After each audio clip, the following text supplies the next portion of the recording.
அண்ணன் ஏர்போர்ட் மூர்த்தி அப்படி என்ன கடுமையா விமர்சிச்சார் அப்படின்னா, அவர் இங்க தெளிவா ஒரு அரசியலை பேசுறாரு. நம்ம இந்த அரசியலுக்காக தான் வந்தோம். அண்ணன் பூவை மூர்த்தியார் அவர்கள் இந்த அரசியலை தான் எங்களுக்கு சொல்லி கொடுத்தார் அப்படின்னு சொல்லிட்டு தொடர்ச்சியா பறையர்களின் எழுச்சி அப்படின்னு அவர் பேசுறாரு. அதுக்காக தான் நான் வந்தேன், அதை நான் செய்யறேன் அப்படின்னு அவர் இன்னைக்கு வரைக்கும் அதுல இருந்து தடம் மாறாம, யாரோடவும் பகை பாராட்டாம, மற்ற சமூகங்களோட இணக்கமாயி, அப்படி இருந்தாதான் இந்த சமூகம் எழுச்சி பெற முடியும்னு உணர்ந்து அவர் செயல்படுறாரு. நீங்க என்ன பண்றீங்க?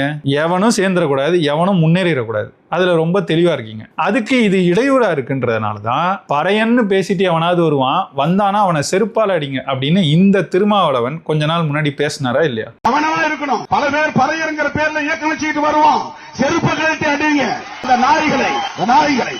தலைவன் சொன்னதை இன்னைக்கு அவருடைய தொண்டன் செஞ்சிருக்கான். அப்படித்தானே இதை பார்க்கணும். அப்ப இதுல வழக்கு தொடுக்கப்பட வேண்டியது அண்ணன் திருமாவளவன் மீது தான். அந்த அடிச்சவன் மீது போடணும். அவனோட நிறுத்திடாம அவனை தூண்டி விட்டது இவர் தான். பறையன்னு பேசிட்டு அவனாவது வந்தா செருப்பால் அடின்னு சொல்லி அவனை தூண்டி விட்டது இந்த திருமாவளவன். அவர் மேலதான் இந்த வழக்கையே போடணும். பறையன்னு பேர் வச்சு வந்தான்னா அவனை செருப்பு கொண்டு அடிங்க அந்த நாய்களை. இப்ப சொல்றேன் சார், வேற எந்த ஒரு சாதிக்காரனாவது பேசிடுவாரா? என்ன திமிரு இவனுக்கு? இந்த சாதியை காட்டி கொடுத்தவன் என்ன புடுங்கிட்டாரு இவரு?